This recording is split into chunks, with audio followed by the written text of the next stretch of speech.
आखिर क्यों इस गांव में 500 सालों से किसी भी बच्चे का जन्म नहीं हुआ है? आखिर क्यों जापान के लोगों को हो रही है मुस्लिमों से दिक्कत? आखिर किसने बनाया यह शाकाहारी चमड़ा? तो मिलेंगे इन सारे सवालों के जवाब। बस वीडियो को आप लोग अंत तक जरूर देखिएगा। तो चलिए शुरू करते हैं वीडियो को।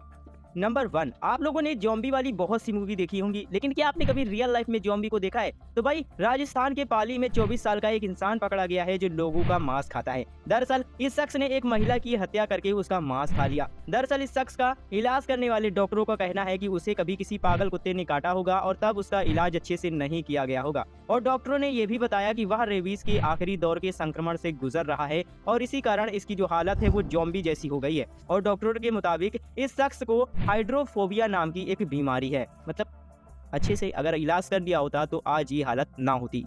नंबर 2, क्या आपको पता है कि हमारे भारत में एक ऐसा गांव है जहां पर 500 सालों से कोई भी बच्चा नहीं पैदा हुआ है। और इस गांव के लोगों का कहना है कि अगर इस गांव में किसी की डिलीवरी होती है तो फिर या तो बच्चे की मौत हो जाती है या फिर मां की मौत हो जाती है। और गांव वाले ये भी बताते हैं कि अगर कोई बच्चा जिंदा रह जाता है तो वह अपाहिज हो जाता है। वैसे यह गांव मध्य प्रदेश की राजधानी भोपाल से करीब 80 किलोमीटर दूर राजगढ़ जिले में पार्वती नदी के किनारे है और इस गांव का नाम है श्यामजी सांका। वैसे सोचने वाली बात यह है कि अगर गांव में डिलीवरी नहीं होती है तो आखिर डिलीवरी होती कहाँ है? तो भाई इस मामले में गांव वालों का कहना है कि अगर किसी बच्चे की गांव में डिलीवरी होती है तो उसकी डेथ हो जाती है और इसी वजह से कोई भी महिला अगर प्रेग्नेंट होती है तो उसे डिलीवरी के लिए गांव से बाहर भेज दिया जाता है। किसी भी महिला की डिलीवरी उस गांव में नहीं होती है।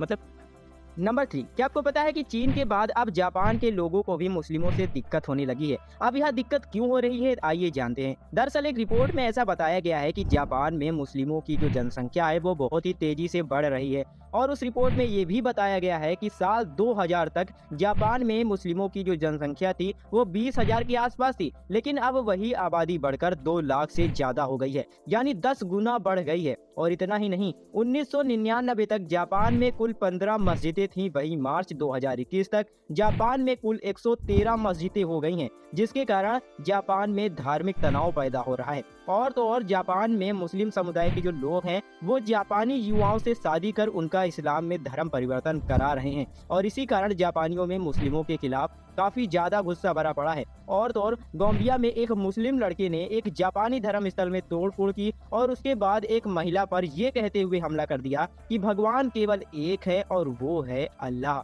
यहाँ कोई दूसरा भगवान नहीं है। और इस कांड के बाद से जापान के लोगों का गुस्सा जो है वो 7वें आसमान पर पहुंच गया है। वैसे आप में से बहुत से लोगों को ये बात पता होगी, लेकिन मैं फिर से बता देता हूँ कि सबसे ज्यादा मुस्लिम आबादी इंडोनेशिया में है। यहाँ पर 24 करोड़ मुस्लिम हैं और उसके बाद दूसरे नंबर पर आता है पाकिस्तान, यहाँ पर 23 करोड़ मुस्लिम रहते हैं और तीसरे नंबर पर आता है हमारा प्यारा भारत, जहाँ 21 करोड़ मुस्लिम रहते हैं बिना किसी टेंशन के। अगर बात करें पूरी दुनिया की तो पूरी दुनिया में 200 करोड़ से भी अधिक मुस्लिम रहते हैं। लेकिन भाई लोग, आप मुझे एक बात बता सकते हो कि पूरी दुनिया में हिंदुओं की जनसंख्या कितनी है? हमें कमेंट सेक्शन में जरूर बताइएगा। नंबर 4, जैसा कि आप सभी लोग जानते हो कि पूरी दुनिया में कई जनजातियां हैं जिनके अपने तौर तरीके और अपने रीति रिवाज हैं। तो ऐसी ही एक जनजाति है उत्तरी नामीबिया में जिसे हिम्बा जनजाति के नाम से जानते हैं और इन्हें कवाड हिम्बस के नाम से भी जानते हैं। और यहाँ की सभी महिलाएं लाल रंग की दिखाई देती हैं। अब आप लोग सोच रहे होंगे कि आखिर यह महिला लाल क्यों दिखाई देती हैं? तो दरअसल भाई यहाँ की जो महिला है वह अपनी खूबसूरती को लेकर काफी ज्यादा सतर्क रहती हैं, इसलिए ये अपने बालों और शरीर में ओटीजे नाम का एक लेप लगाती हैं और यह लेप जो है वो मक्खन, लाल गेरू चट्टानों और जड़ी बूटियों से मिलकर बना होता है। वैसे कुछ लोगों का कहना यह भी है कि यहाँ की यह जो जनजाति है यह कुनैन क्षेत्र के कठोर और सूखे रेगिस्तान में रहती है, इसलिए माना जाता है कि धूप से बचाव और कीड़े मकोड़ों से बचने के लिए यहाँ की महिला ये लेप लगाती हैं। और बताया जाता है कि हिम्बा जनजाति के जो पुरुष हैं वह कई पत्नियां रख सकते हैं क्योंकि यहाँ पर बहुपत्नी प्रथा है। वैसे यह जानकर आपको कैसा लगा हमें कमेंट सेक्शन में जरूर बताइएगा। नंबर 5, आप लोगों ने कभी न कभी तो चमड़े से बने प्रोडक्ट का इस्तेमाल किया ही होगा और शायद बहुत से लोग करते भी होंगे। लेकिन भाई बहुत से लोग ऐसे हैं जो चमड़े से बने प्रोडक्ट का बहिष्कार कर रहे हैं क्योंकि चमड़ा मरे हुए जानवरों की खाल से बनाया जाता है। लेकिन भाई national institute for interdisciplinary science and technology ने एक ऐसे चमड़े का आविष्कार किया है जो पूरी तरह से शाकाहारी होगा, यानी कि यह चमड़ा किसी भी जानवरों की खाल से नहीं बल्कि कचरे और फलों के छिलके से बनाया जाएगा। अब आपको बहुत जल्द ही मार्केट में शाकाहारी चमड़े के बने पर्स, बेल्ट, जूते और कई प्रोडक्ट देखने को मिल सकते हैं। वैसे यह जानकर आपको कैसा लगा हमें कमेंट सेक्शन में जरूर बताइएगा। वीडियो पसंद आई हो तो लाइक कर दीजिएगा। मिलते हैं अगली वीडियो में, तब तक के लिए जय हिंद, वंदे मातरम, राम राम।